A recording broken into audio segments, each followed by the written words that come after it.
Hello, we've still got a few people streaming in, but we are going to get started. So for those of you that I haven't met yet, I'm Raylene Knowles, I'm the COO at IGEA.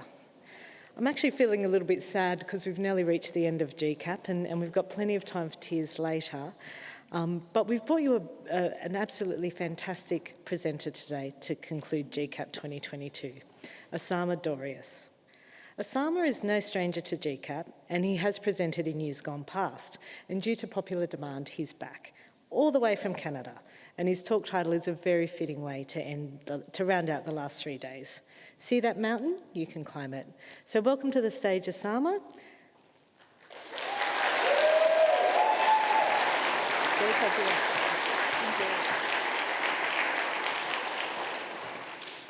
A lot more people showed up than I expected. Thank you. I begin today by acknowledging the Wurundjeri people of the Kulin Nation, traditional custodians of the land on which we meet today, and pay my respects to their elders past and present. I extend that respect to all Aboriginal people here today. This is me in cartoon form. My name is Osama Dorias. I'm a career game designer. I've been in the industry for about 15 years now. I'm also a game design teacher at Dawson College, and I'm one of 3 Habibis on the Habibis podcast. We drink good Arab tea and talk about games and kind of make fun of each other a little bit. It's a lot of fun. These are some of the companies that I worked for in the industry. And these are some of the games I contributed to. I've had the pleasure and privilege to have contributed to over 30 video games in the last 15 years, usually as a game designer, but sometimes in other adjacent roles. I've worked on AAA games, mobile games, indie games, VR games, and even airplane games. And by that, I don't mean flight simulators. I mean those annoying games when you're trying to sleep on an airplane and someone's poking at the back of your seat. Yeah, that's my fault, I'm sorry. So thank you all for coming to my talk. I figured most of you would be getting ready for the AGDAs, but I'm happy that some of you are already dressed properly and don't need to do that. I did not expect that many people to come, but I'm very happy that you came, because this story is really touching to me. Fair warning, even though there are jokes, I like jokes, this talk might deal with some heavy subject points at some points. I will be talking to you about my various careers that I've had. I've had other ones other than just game designer, and the ups and downs that came with them. And I'd like to introduce you to some of the wonderful people who've helped me throughout my career along the way. And hopefully, we can draw lessons from my story together. Now, be warned, as I mentioned, I like jokes. There are quite a few puns in this, and they are hilarious. Have I piqued your interest? I can't warn you enough. So I was born in Baghdad, Iraq. My family fled the Iraq-Iran war before I turned 2. My sister was 30 years old when we got on the plane. And we traveled the world for a while before landing in Montreal, Canada. That was 38 years ago, and I've lived there ever since, a proud Canadian and Quebecois.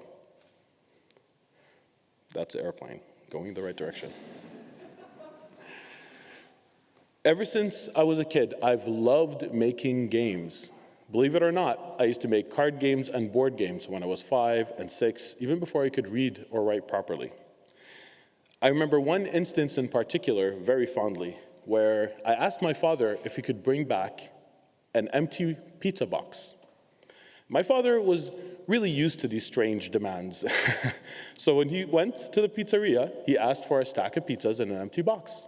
And we got home, I took that pizza box and I used the floor of the box to design a pop-up board game.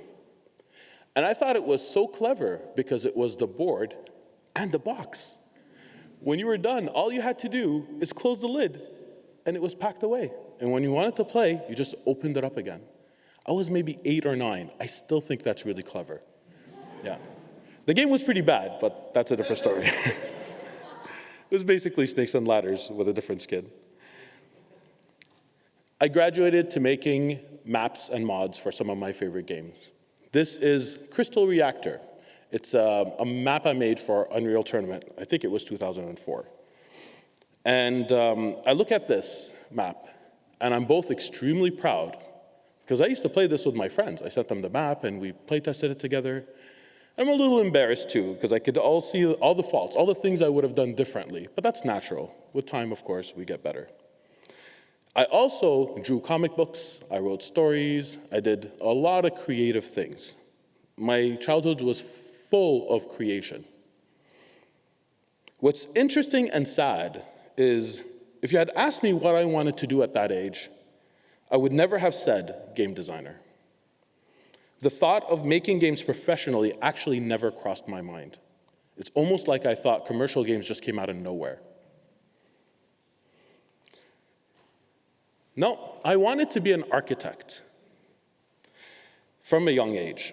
I loved the idea of designing a space and having people explore that space or live in it or just be in it.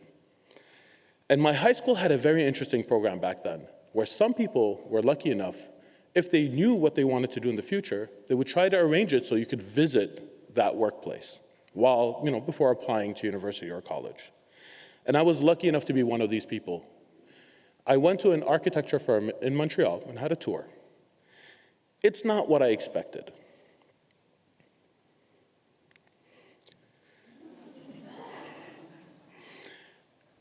Nobody looked happy.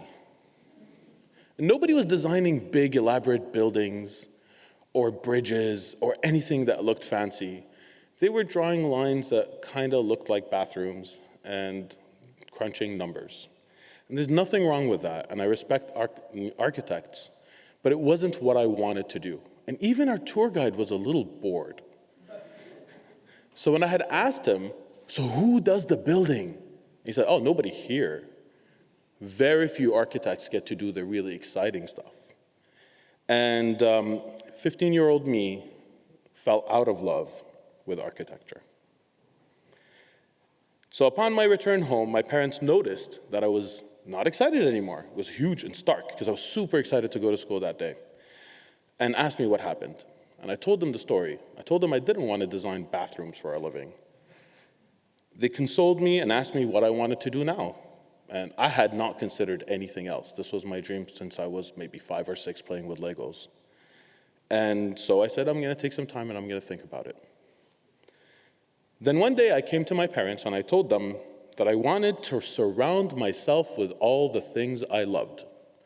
I wanted to work in a store that sold video games and comic books and board games and back then movies were sold on VHS tapes.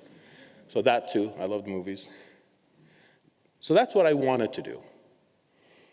My father was a businessman. So he said, I'll make you a deal. I will partner up with you. We'll open up a store, and you will run it, and I'll be the person in the background who just makes sure it's open. And I was excited. I was super happy. And he said, under one condition. And I said, uh-oh. And he said, you still have to go to university. I guess it was good enough. So I said, okay, no problem, especially since I didn't feel like I needed to care so much about what I had to study at this point. I had a career path for me. I could just study whatever I wanted. And so I decided that I was going to study political science, something I was interested in and had zero desire to work in.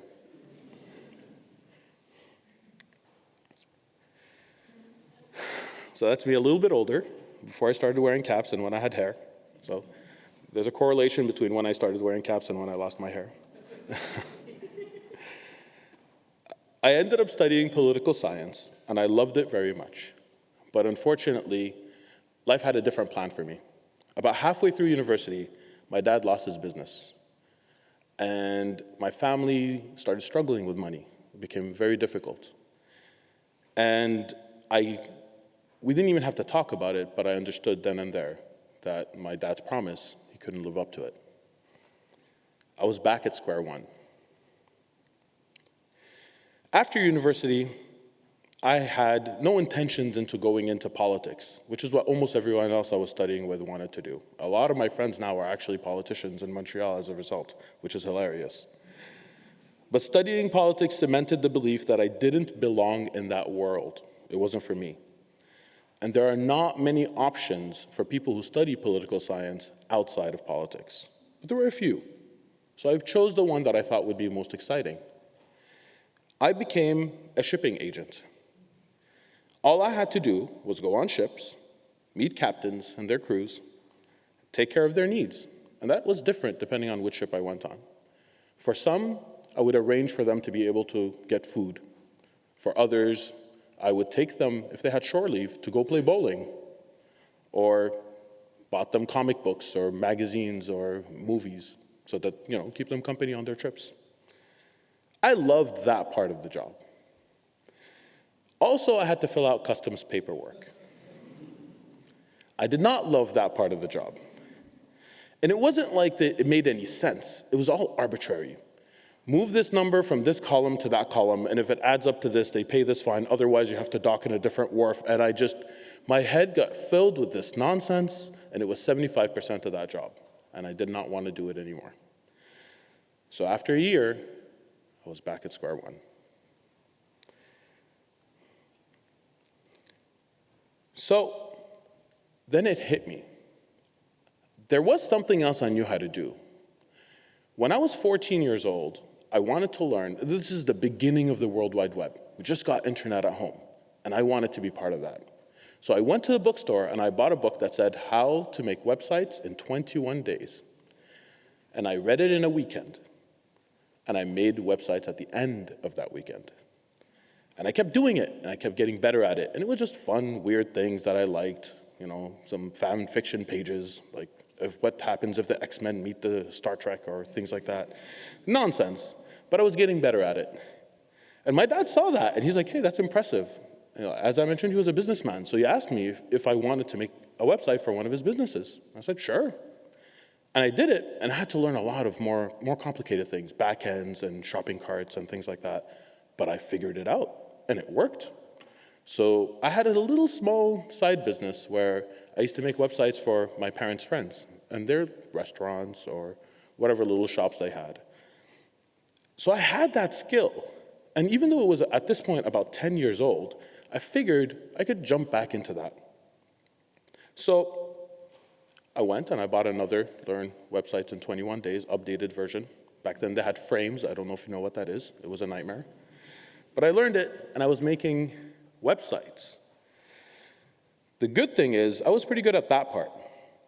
The bad thing is I was not really good at charging a fair rate, and I was terrible at collecting.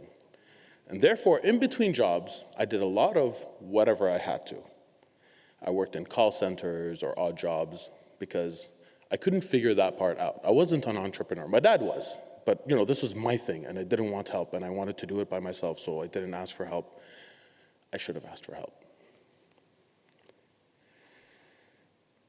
What I did take away from it is I got newfound experience with Flash and ActionScript 2.0 specifically. 3.0 had just come out, and I was resisting learning something new because I was just learning so much. And JavaScript, which I had picked up before, but now I was actually pretty good at.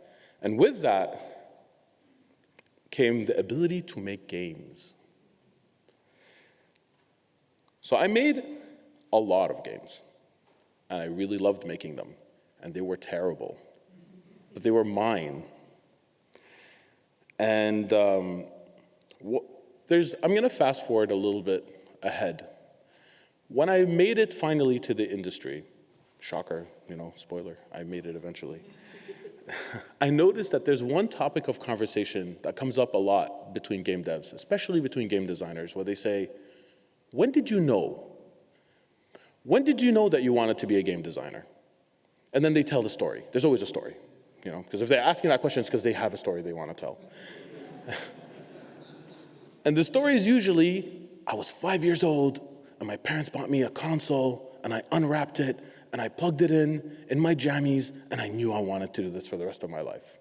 And the range is usually 5, 6 years old, and the story is about Christmas or an uncle's house or that had a console or something along those lines. And I couldn't relate. I knew I wanted to make games much, much, much later than that. I made games way before that. That was the distinction. When did I know that I wanted to make games? It's when this gentleman started making games professionally. This is my friend, Ahmed Saad. He's Palestinian descent. He studied history and political science. And when I was about 26, 27 years old, he was about my age. I met him studying in university, political science. He got a job as a game designer. And it's the first time that I saw someone with my background making games. Something snapped in my head. I was 27 years old, and it was the first time I considered this as a career. And that's why representation is so important. People from marginalized backgrounds, generally, not always, have a hard time projecting themselves if they don't see other people like them in different roles. And this was 100% my lived experience. I was making games. At this point, I had made over 100 games, tiny little things, and I never even considered it.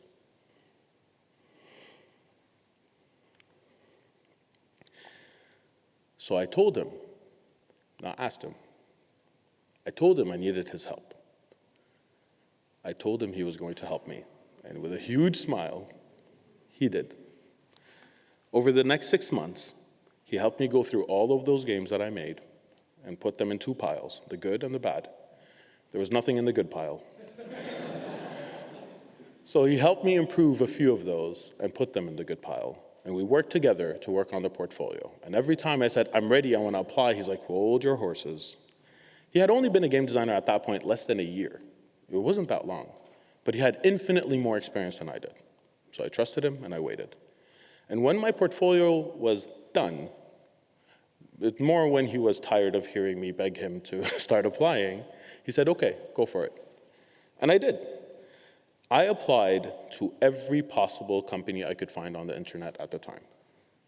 I would write a unique cover letter. I did 2 or 3 a day. I was still working in call centers or graphic web design, depending on what contract I had at the time.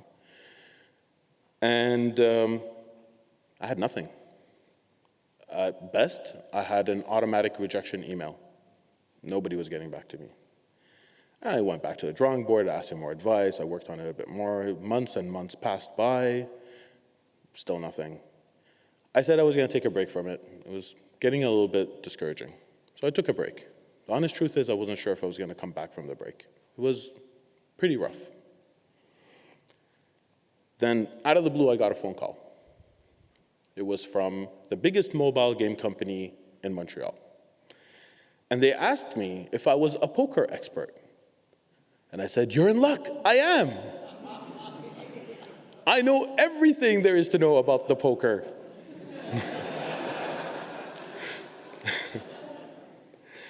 They said, good, you have a test in 2 days. And I said, uh-oh. So I took 2 days off, called in sick from whatever call center job I had at the time. And I went to the bookstore and I bought every poker book they had, 4 or 5 of them. And I didn't sleep for 2 days.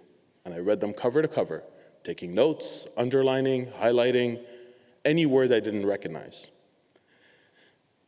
Then I went to the interview/test. It was an ordeal. It was hours long. And I answered every question right. Thank you.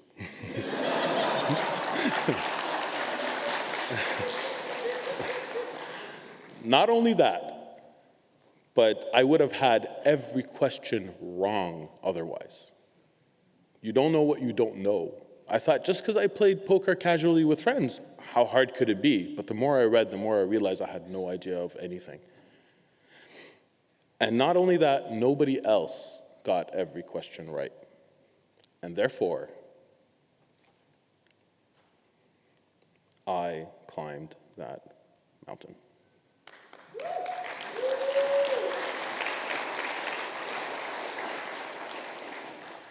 I made it. I got a job as a game designer. I could not contain my feelings. I loved it. I ended up staying at that job for about 7 years. I worked on a multitude of different games. We worked on mobile games before they were smart, back when they flipped. Well, some of them flip now, the smartphones, but that. I worked on console games, a Nintendo DS, Wii games. I loved it, and I re-specialized multiple times. Narrative designer, economy designer, UI designer, whatever they needed. I had all of that experience from working on my own games. I wasn't good at it, but I had touched it at some point. And I was learning really fast. And it hit me that I made it, and I was really happy. At one point, they hired the most experienced designer I had ever met at that point. His name was Kevin Lung. He had 10 years of experience in the industry. This was a long time ago. It was extremely rare to find someone who had 10 years of experience in the industry in Montreal, when the industry in Montreal was not 10 years old. So this was a big deal. I gravitated towards him, and I wanted to learn everything from him. He was a natural teacher. In fact, he was a literal teacher. He used to teach at night at Dawson College, and I wanted to be like him. And I told him that I wanted to teach as well. And I asked him, what do I need to do to teach? So he asked. He didn't know. He got the job. They offered it to him. So apparently, at Dawson College at the time, you needed 10 years of experience in the industry in order to be able to teach. At the time that I had met him, even though I had stayed at the company for longer, I had 3 years of experience. So I had a ways to go, and I was okay with that. But he came to me one day, and he said, I have an opportunity for you. I said, okay, I'm intrigued. He's like, how would you like to start teaching now? I did not see this coming. He told me about one of the teachers at Dawson. The classes are about to start in 3 weeks, and she had an opportunity in Europe and can no longer teach that class. The school has been looking for any designer who could teach it and have found nobody who fit the criteria, and they were now getting desperate because this class had to be taught one way or the other. It was part of a program. They couldn't just cancel it. And so, would I be open to teaching a class with this criteria? I'm like, what is the criteria?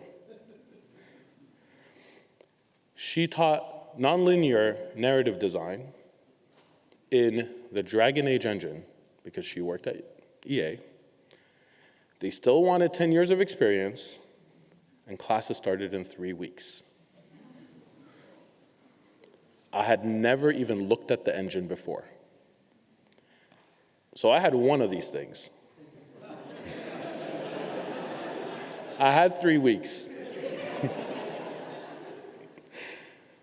So, called in sick from work. I downloaded the Dragon Age engine while I was interviewing for the role. And while I was trying to figure out what a curriculum at school looked like, I had no experience in this whatsoever and no idea what I was doing. I was in over my head, but I wanted to teach. And I was going to do anything I could to give myself the opportunity to do that. They literally had no other options, and so, oh no, everything went dark. It didn't go dark in the story, no. I climbed that mountain.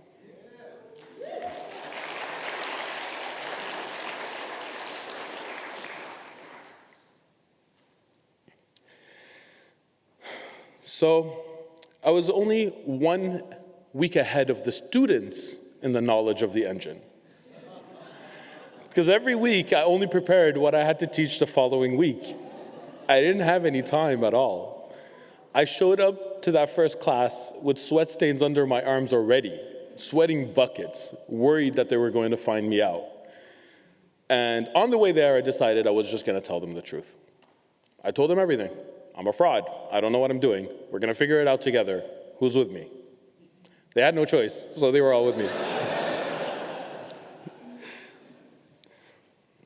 I ended up teaching that class, telling them I don't know for more than half the questions they were asking me, figuring it out over the course of the week, showing up with the answer the next week, and by the end of it, I knew and they knew how to use the Dragon Age engine. And what was incredible is they weren't relying on me. A lot of times they understood that, I would, like, what the circumstances were, so they were looking ahead and studying the engine and answering each other's question, and it made them a lot more autonomous. So I was like, okay, this is cheat mode. I feel a little guilty about getting paid for this, but, I want to be a teacher. But the evaluation came back, and it was the highest teacher evaluation of the semester. And I couldn't understand it, and I still don't understand it to today. I think it was just the honesty, maybe. I don't know. But it was so surprising to not just me. I was teaching this class and a few other classes at this point because, I was already in. At that point, the 10-year criteria didn't matter. They were offering me classes. This gentleman, Sean Bell, he was my boss in this context. I had a day job, but in the context of teaching, he was the level design program coordinator. He had been offered another job, and he wanted to take it. So he called me up and he said, "How would you like my job?" I wasn't even qualified to teach. Like, what are you on? I just didn't know what to answer. He's like, "You don't want it?" I'm like, "Hell yeah, I want it." But he just said that he thought I had the personality and the qualifications to be able to do it, and that he thought I was going to be a good fit. There's one problem. I'm not a level designer. So how could I be the coordinator of the level design programs at Dawson College? I was a game designer.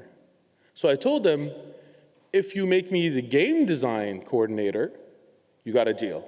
But there was no game design program. He did something else.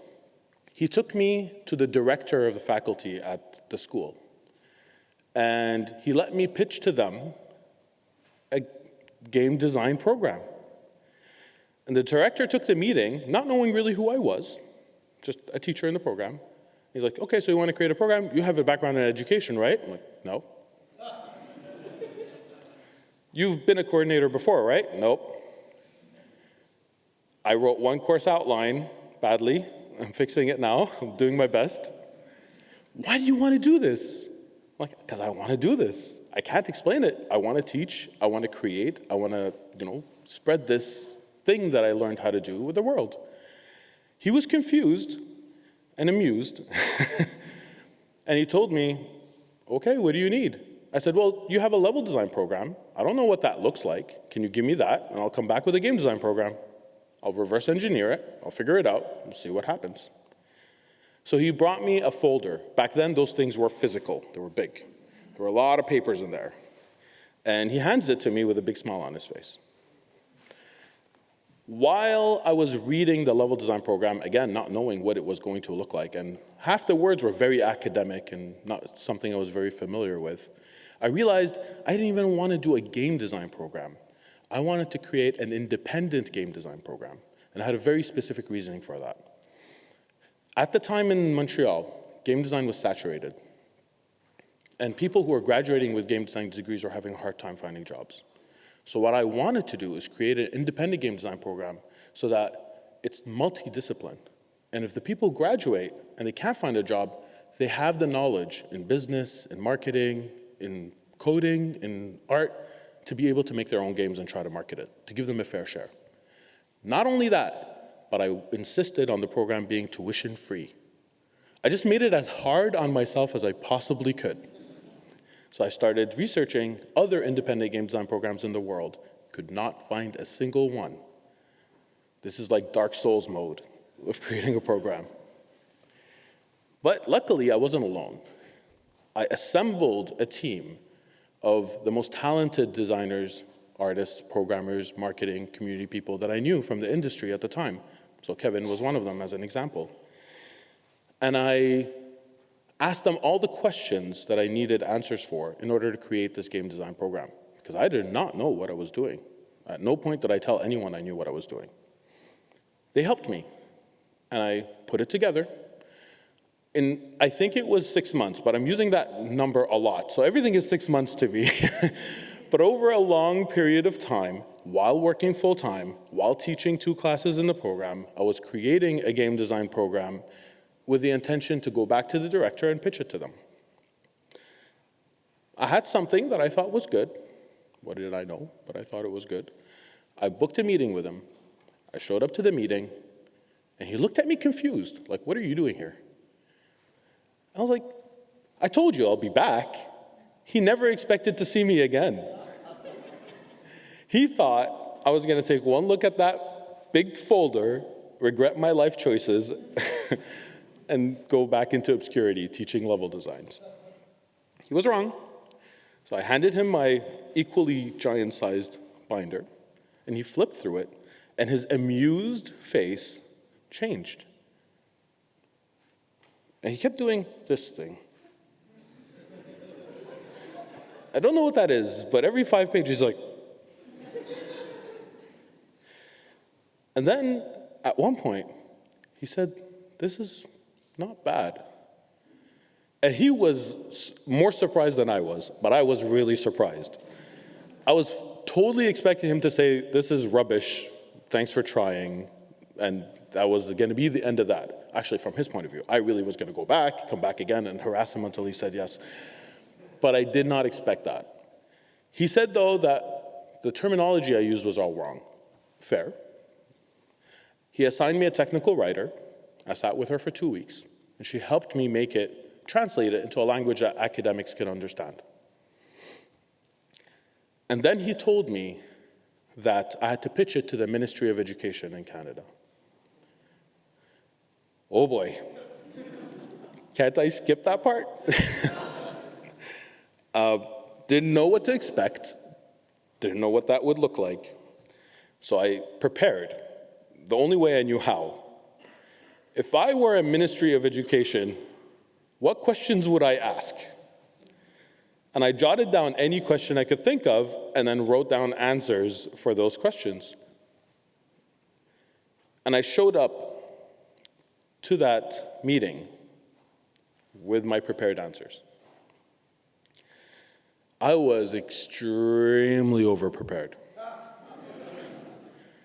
Their questions amounted to, what is game?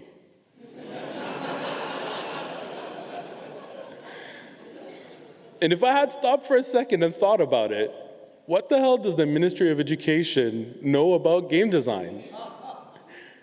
They weren't asking me questions to vet if I knew what I was talking about. They were trying to figure out what it was I was talking about for themselves. By the end of it, I was confused. I'm like, is there a round 2? When are the hard questions coming? But there wasn't a round 2. I climbed that mountain.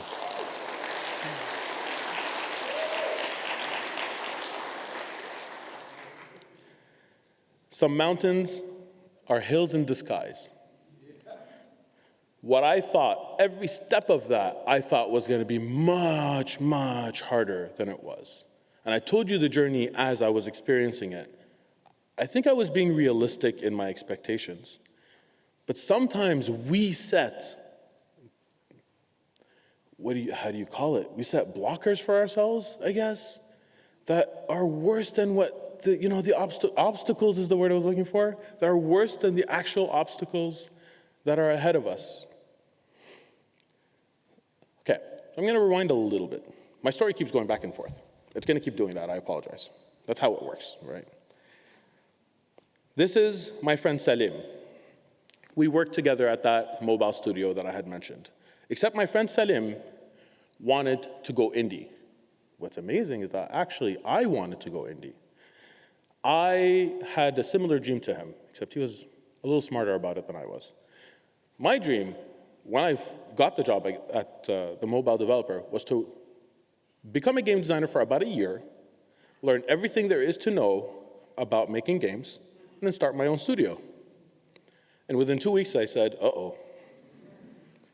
Salim took a little longer than a year, but he did embark on his journey. He worked on a game called The Girl and the Robot. It's incredibly cute, very charming. Before he released the game, though, he was feeling the harsh realities of indie life. Money was running out, it was rough, and I convinced him to teach in my program. And the students loved him because he was indie dev teaching in the indie program, going through all the struggles himself, wearing all the hats, being able to answer all the questions live as he was facing them. So we got to talking. I was asking him questions about what kind of struggles he had so that we could try to address them in our program. And he said one of the there were a lot of different topics, but one of the strangest one for being an indie in Montreal specifically is that we were a huge hub with lots of studios, and we did not have any events. There was MIGS, which was a B2B, the business people were taking care of, the Montreal International Game Summit. But we had no equivalent of a PAX. We had no equivalent of an Indiecade. Nothing like that, nothing for the people. Whether the people are game devs who were making the game or the people are the people who are playing the games. And all the devs in Montreal were traveling together to Boston, to Tokyo, to Cologne, to all these different cities to show their games. And he's like, what sense does that make? I'm like, well, we're problem solvers. Let's solve this problem. So together, Salim and I decided that we're going to go to all the different organizations in Montreal, video game organizations, and there were many, and we're going to pitch them a festival. We're like, you organize it, whatever, we'll help you out, but you really need to do this. We had a pitch deck of, you do this, we'll help you. We thought that was going to work. It did not work. So they all told us no. We took it upon ourselves. Like, what are we missing to put together an event? We're both at Dawson. We have room. We have tables. We have electricity. What else do you need? Right? And we had no previous experience doing this. It was very obvious why everyone told us no, to everyone but us. So we said, what the hell, let's do it. And the Montreal Independent Games Festival was born.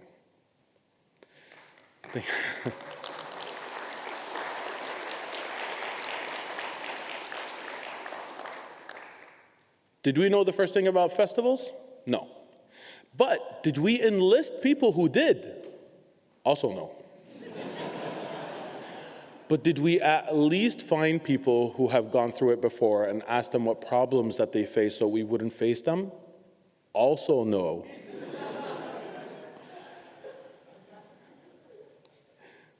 The first iteration of the festival, we booked a room for about 200 people. We had no budget. We were like 200 people, even if it's like a quarter empty and there were 50, that's fine. We had 20 tables. We're like, we're gonna try to get 20 indies to show up at a time when Montreal had like 100 indies, if you counted even solo devs as indies. And we were thinking we're gonna throw out a form and hopefully we get like 20 people. And if not, we'll invite some schools to like come and set up shop. We'll figure it out, right? We had 60 applicants for those 20 tables from people who wanted to exhibit their games. So we split the tables in half. Like, all of you get half a table. We're gonna say yes to 40. We cannot say yes to 60. Like, we can't fit more tables. This is like full capacity. And we had a stage to do the award ceremony. We needed trophies, so we went, well, we'll go back one slide. We went to Sauropod, which was the biggest indie studio in Montreal, and we're like, please buy our trophies for us. We have no money. They bought the trophies, and we reached out to schools, Dawson included, to get volunteers just to help us out. And the festival had zero marketing. We were just hoping that people would say, come see our game, and then that was all the marketing we would get. That first iteration, we had 900 people. Clearly there was a need for this. The school was not happy. We broke a lot of fire department guidelines. People couldn't move. So the second year, we booked a room with a capacity of 1,000 people. And we got 2,000 people. And you see where this is going. By the third year, we had 5,000 people and a big problem. There were no more bigger rooms at Dawson. I'm getting ahead of myself. I climbed that mountain.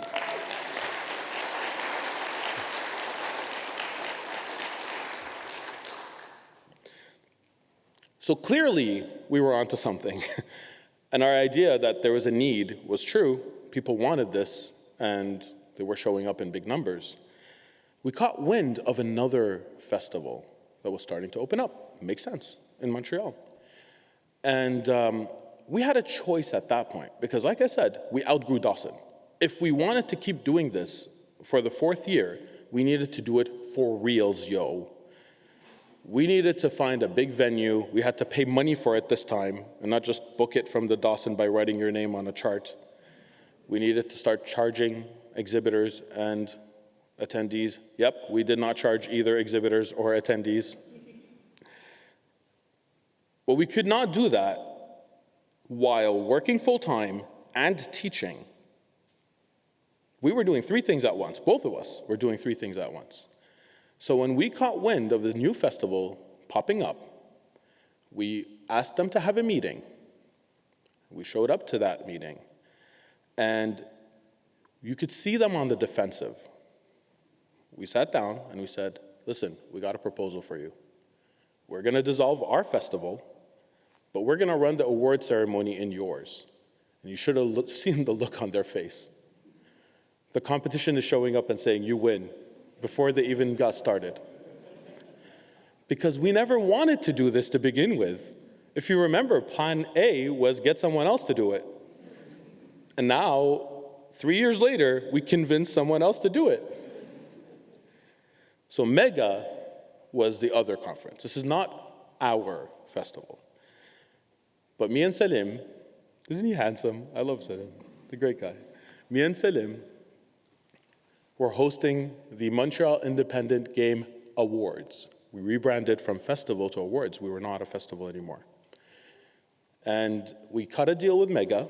They would give us 20 independent tables where we would offer them for free, because our festival was free and we wanted to maintain that.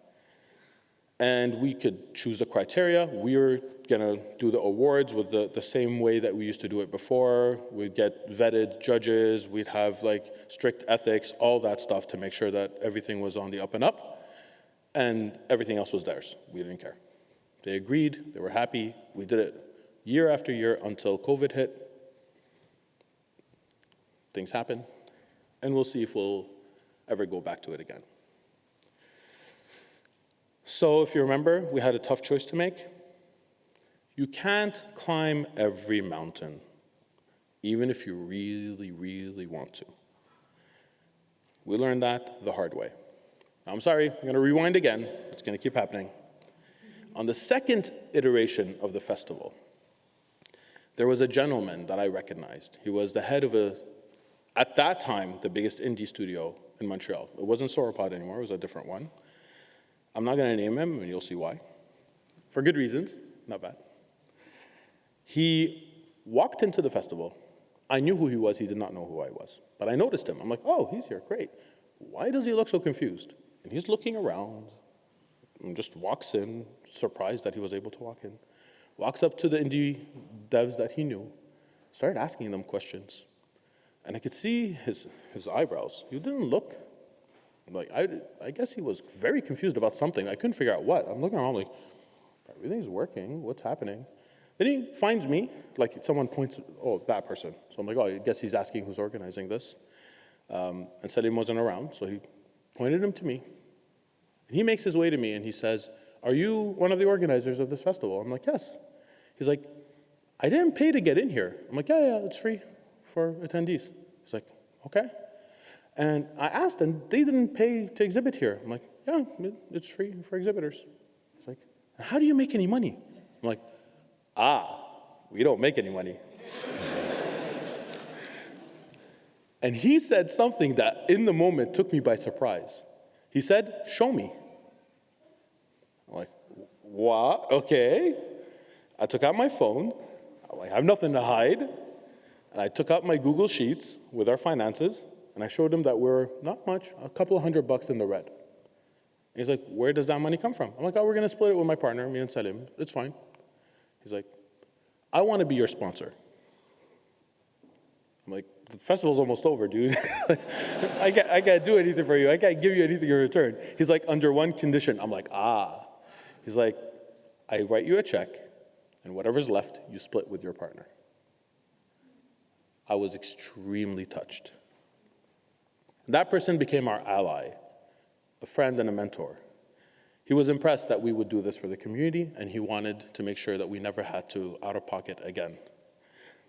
And I wish we had known about that the first year. But it was fine. There is another story I'm going to tell. I mentioned to you before that I wanted to start my own studio and want to work on my own games. This is hard for me to talk about. This is the first time I talk about this publicly since it happened, so it's not going to seem like much to you, but to me it was a lot. The way I did this is, on several occasions, one in particular, I put together a small team, and we started to work on a game together. It was a cute little action puzzler that I absolutely loved with superhero characters. We launched a Kickstarter, we had a very modest goal, we achieved that goal, and we started working, well, we continued working on the game. Let's face it, the game was like 50% done by the time the Kickstarter went up. And we started working on this game. It's called Heroes Never Lose. And we made it. The Kickstarter was successful. The game was finished. All that was missing was the stretch goals. But we made it. And so I'm still counting it as I climbed that mountain.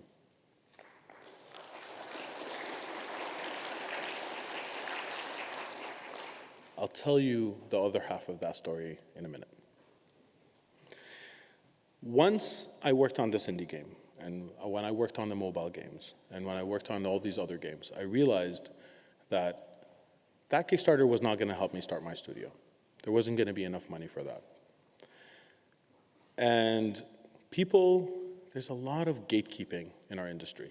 People would look at the games that I made, and I made a lot, and I loved the games that I made, and they weren't prestigious enough. They weren't impressive enough to them, right? It wasn't what they were looking for.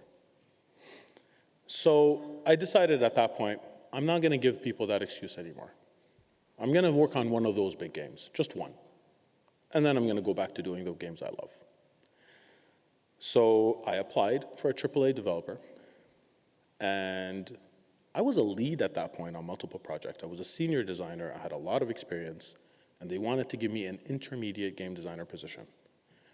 There's nothing wrong with that for someone who's intermediate. I had the experience. I had the track record. But I had a goal, and so I stepped down to step back up. I worked on that game, very proud of the work that I did. Within it, they already started giving me juniors under me without giving me a promotion. It wasn't good. But they realized that I was better than the position I was hired for. In due time, I got a promotion, too long, but still. And I climbed back up. And now I had AAA experience, and all of a sudden, people wanted to talk to me that didn't want to before. I learned that those people I didn't want to talk to, but that came later. There's another aspect to the story. I'm running out of time. Can I go over time a little bit, or should I talk fast? Talk fast, okay, I get it. Talk fast. So, speed run. So another aspect to this is I'm also a brown Muslim man in the video game industry. And at a time when diversity initiative and inclusion initiatives were in their infancy, I didn't even know the term microaggressions while I was fending them off on a daily basis. And I would laugh uncomfortably when someone in a senior position would say something inappropriate because that was a defense mechanism. Sadly, I haven't completely unlearned that. I'm trying, but it's hard. Still, as I got more experience, as I got more prestige in the work I'm doing, as I got more accomplishments, as I climbed more mountains, I had more of a voice, and so I used it. One thing that I did is I wrote a presentation about representing Muslims specifically in games, because that was a problem. in the industry. I say was, it is, but it's much less so now than it was before. And I pitched it to every conference I could think of, and nobody got back to me. Nobody except for one group, DMG Camp, Dames Making Games. Another marginalized group was the first group to give me a platform to talk about Muslim representation. What was amazing about this is that they gave me the platform and they recorded the talk. So now I could go back to all those other conferences and I could say, if you're afraid, just watch this. You know, I don't bite. It's gonna be good. And that opened up a lot of doors. So I'm eternally grateful to Dames Making Games. And eventually, this translated into me being able to give the same presentation at GDC. That talk, A How-To Guide to Muslim Representation in Video Game, was ranked first in the advocacy track that year, and second overall out of the 430 talks that were presented at that year in 2018.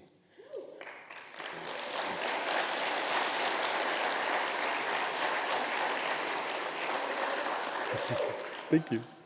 I was incredibly proud and extremely happy because that was years in the coming. Now, rewind, because that's how I tell stories. That was 2018. It was not my first GDC. At that point, my first GDC was in 2017. And the only reason I was able to go 10 years into my career is because my friend Raina Anderson, who was my friend and colleague, she gave me the confidence to apply for a scholarship because I could not afford to go on my own. That was just not gonna happen. So she gave me the confidence. Through all the mountains I climbed, I still saw myself as someone struggling from the bottom because that's just how I perceived myself. And she was telling me, no, you have a chance to win the scholarship. And I applied, and I got the scholarship. And that opened up so many doors and so many opportunities, and I credit her for it big time. She put in a good word for me. And this was my first GDC. That was a picture of me at my first GDC. Then in 2018, I gave the how-to guide to Muslim representation in games. And in 2019, it was my first GDC panel. I sat next to legends in the industry. That's Raf Koster. He wrote the first game design book I've ever read, A Theory of Fun. I'm sitting next to him and I couldn't believe it. I was giggling, giddy. In 2020, they asked me to give the keynote speech at GDC. But we all know what happened in 2020. So I actually delivered it remotely online in 2021. So I'm still counting it as a win. But also in 2021, I was asked to be on the GDC advisor committee, the advisory board. And in 2022, I hosted the Game Developers Choice Awards. I climbed that mountain.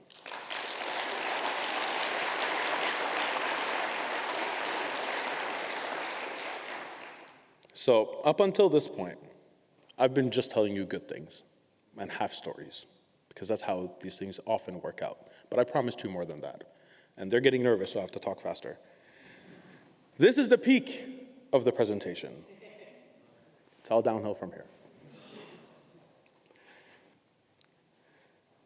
So if we go back to when I was applying for a lot of video game jobs, I have to remind you that I quit.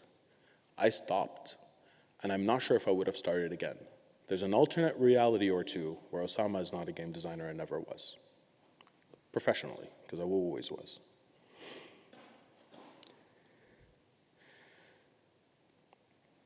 My initial plan was also to start my own studio.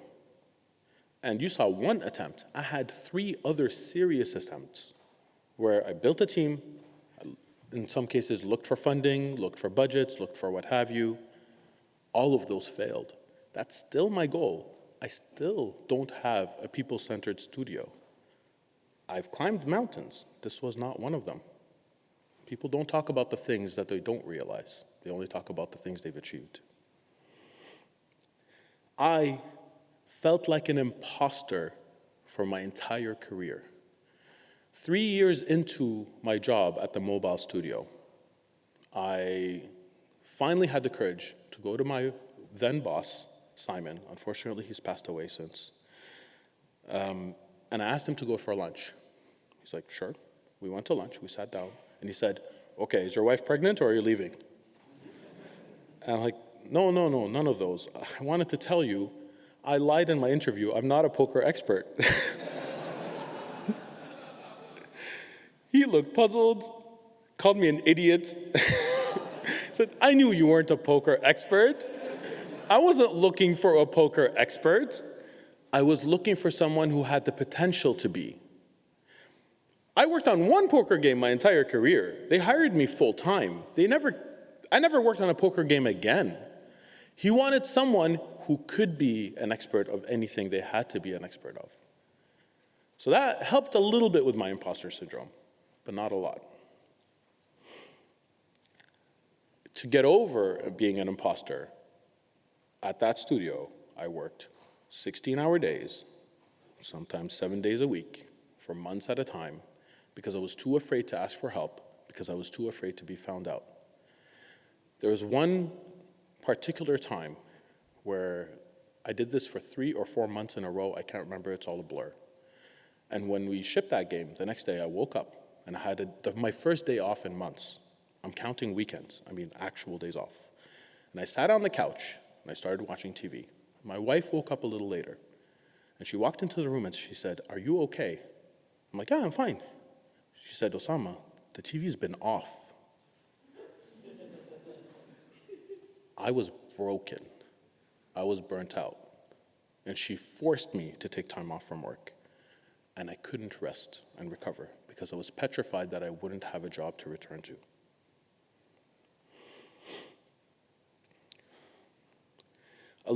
When I was the program coordinator for the Independent Game Design program, there's one thing I didn't mention. That was a full-time job. I was the only program coordinator who did that part-time. The other program coordinators didn't even teach. I had a full-time job that was demanding. I was teaching 2 classes, eventually 1 because it was a lot, and I was doing another full-time job at the same time. When finally I stepped down, my friend Carmack took that job as a full-time job and he wanted to work on his side project. He figured if I could do a full-time job and do this part-time, that he could do that. And he couldn't. And they hired my friend Elaine and they became co-part-time coordinators. I did not realize what I was doing and they were shocked at the volume of work.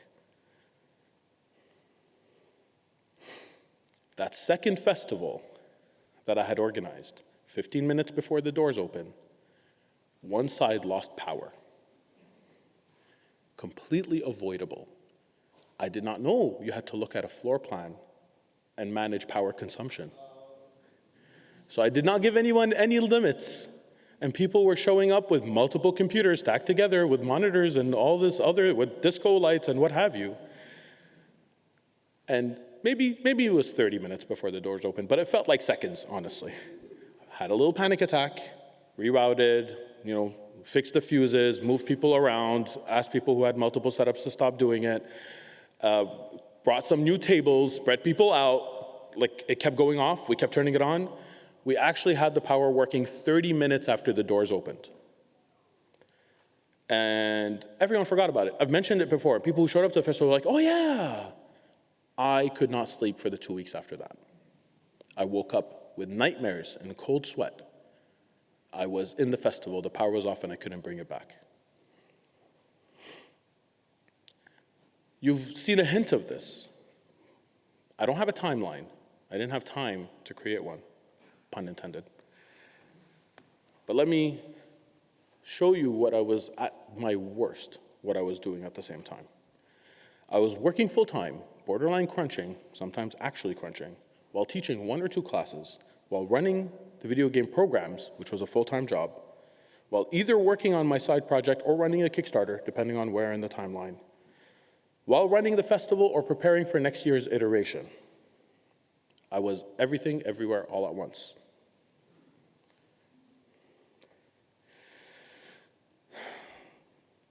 So people would always tell me, how are you doing this? You work a lot. I was sleeping 2 to 3 hours a night. And then every 2 weeks, I'd crash for like 15 hours. And then I was fine. I wasn't fine. but I was able to do it for another 2-3 weeks. So they would ask me, don't you ever rest?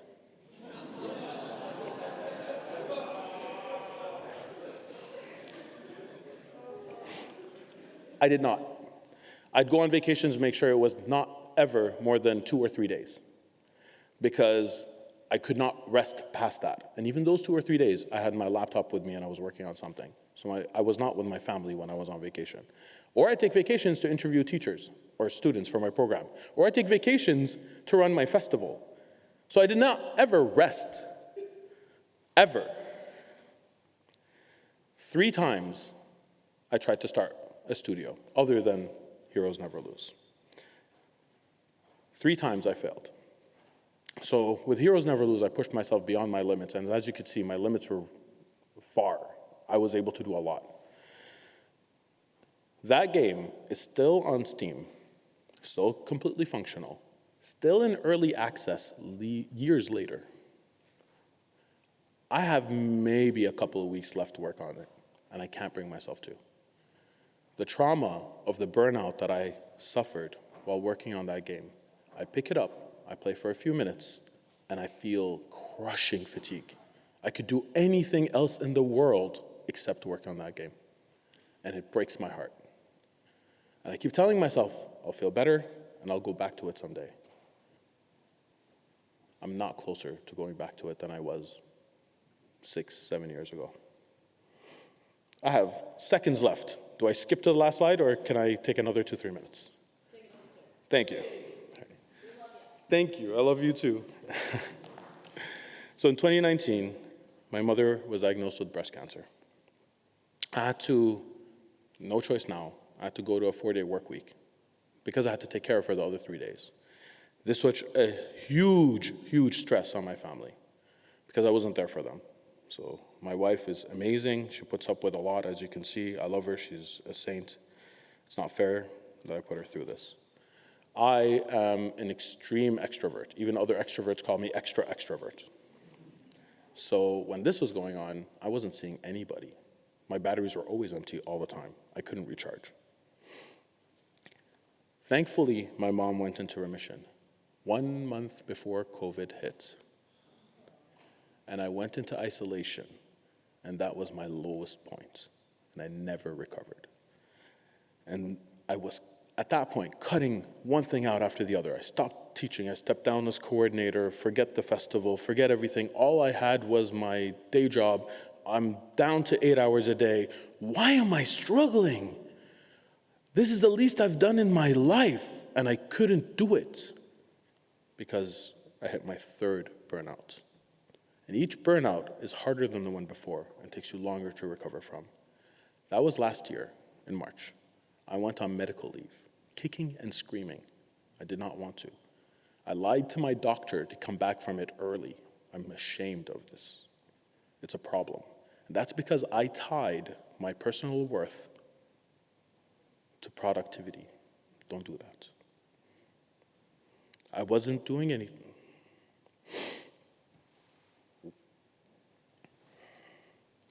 I wasn't being productive, so I was useless. And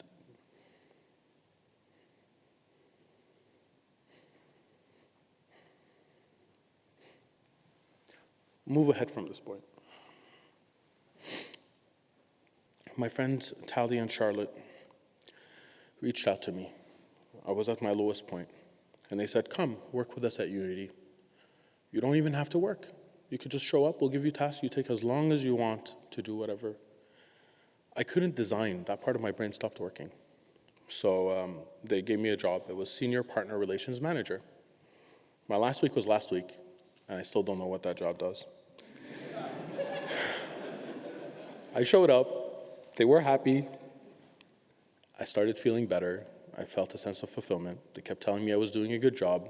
It took months, but I started believing them. My desire to design came back.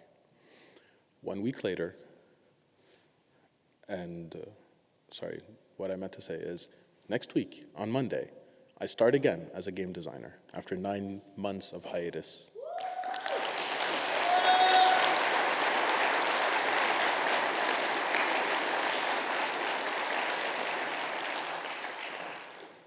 So like climbing back up.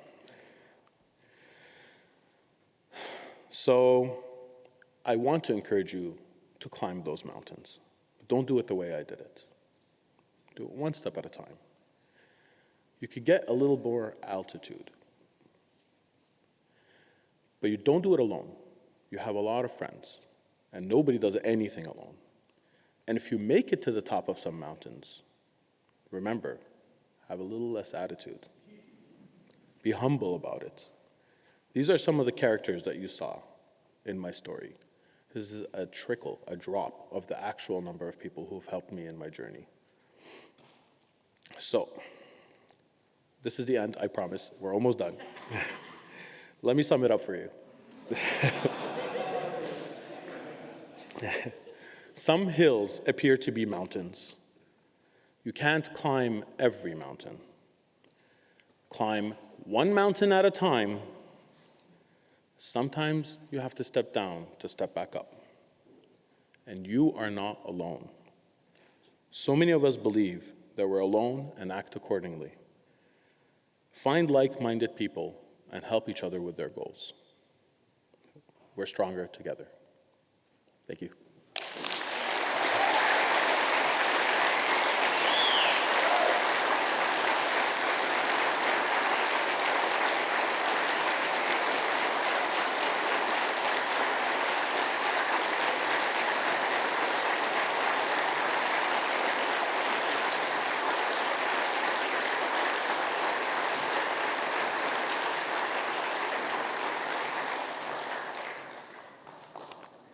Hello, everybody. Hello.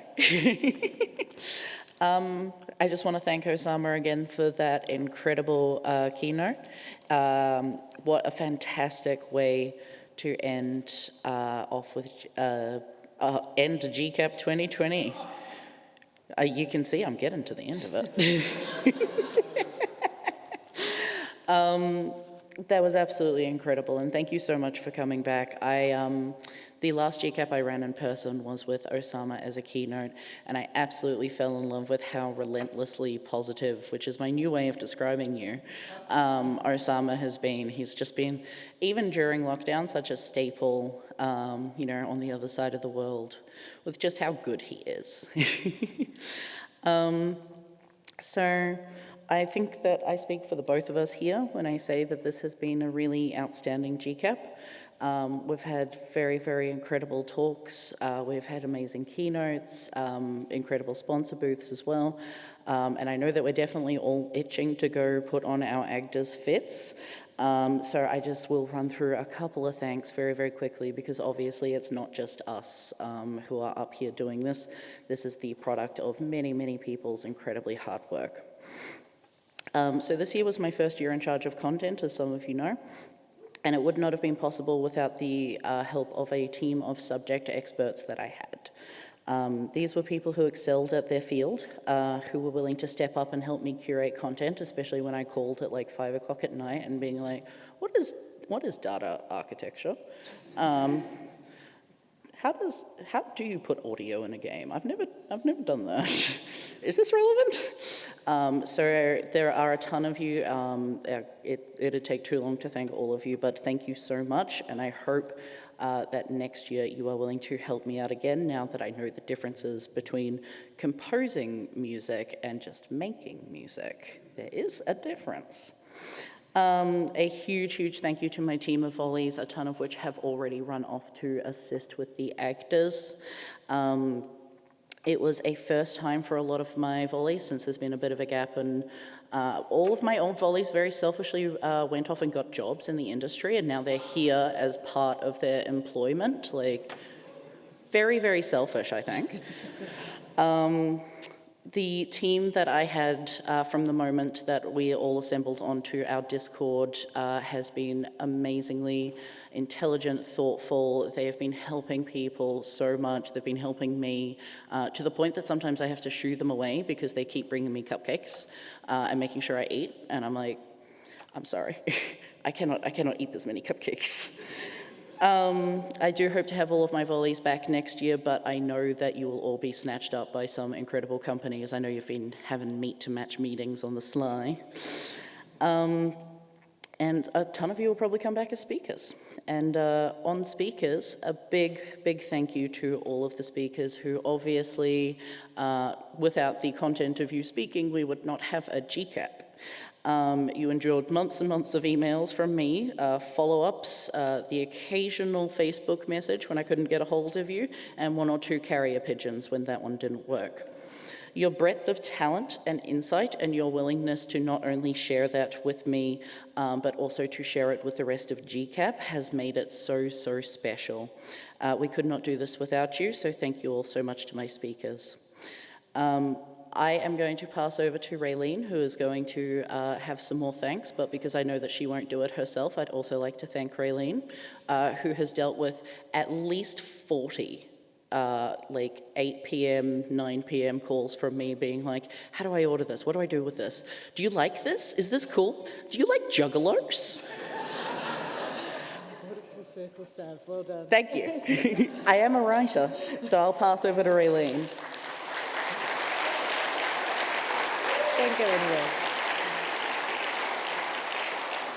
Look, please bear with me. I've got a lot of thank yous. And of course, it starts with our sponsors. So we couldn't do GCAP without our sponsors. And there's a really long list, which I don't have time to read now.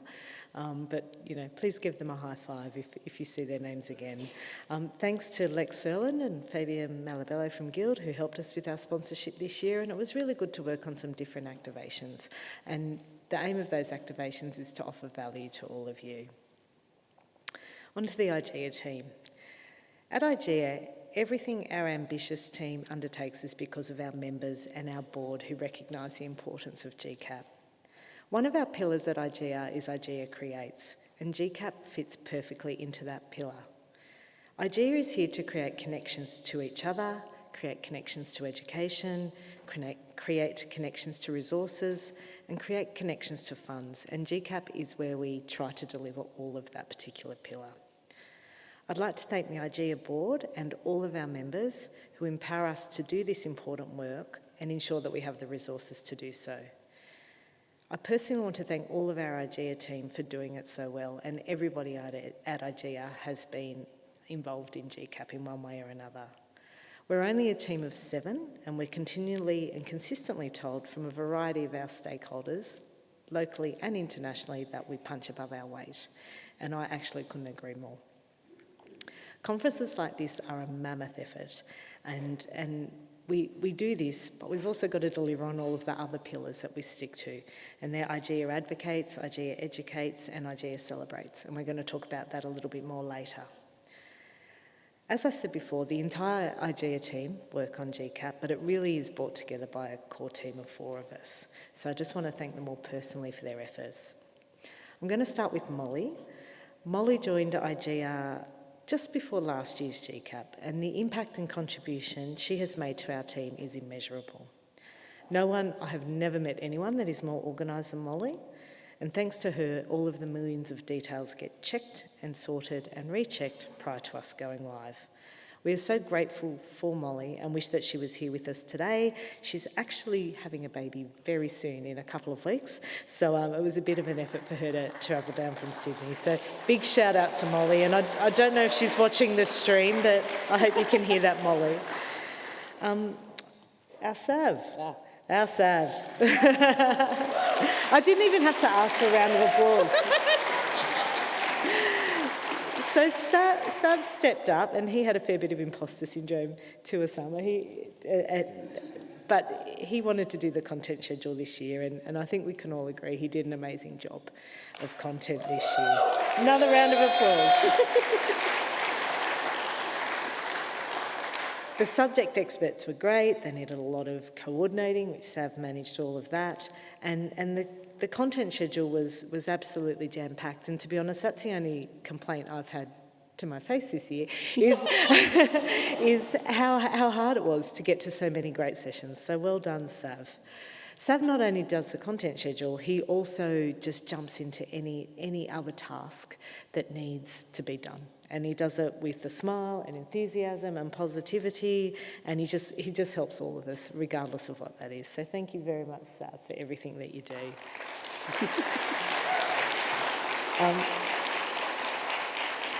Kerry also took on a lot of additional responsibilities this year, and in some ways he has to deal with the more challenging aspects, and that's the technology, which I'm certainly not the Minister for Tech, that's Kerry. And at one point, and look, it was days ago, we were actually starting to panic that we were trying to pull together an event with people who'd forgotten how to event. So he did really, really well, and thanks to his tenacity and attention to detail, it all really happened. I have to thank Cass's dad. Woo! Cass's dad for his van. Go Rick transported everybody around. So now, not our last, but another very important pillar at IGEA is IGEA Celebrates. And we can't wait to celebrate the Australian games industry at the AGDAs tonight. Kerry has also pulled together the bulk of this program, and you're really going to be impressed and love seeing and celebrating with all the Australian industry and all the talent that we have. Your beautiful hipster whale lanyards and passes need to go with you to the forum. Okay, they need to go with you, and we'll give you an AGDAs ticket. The line's going to be long to get in, but just bear with us. We'll get you through as quickly as we can, but having this will really, really help. So thank you for that. So look, we've already started thinking about next year's GCAP because we're like that. We don't really sit still, do we, ever? So you'll be getting a feedback form. Be honest, be brutal, tell us what you'd like to see. Our intention is always to meet the industry where it's at and help elevate you all to the next stage, whatever that may be for you. So thanks, go and enjoy the rest of Melbourne International Games Week, and thanks for being such a great audience the last 3 days. It's been wonderful. We did.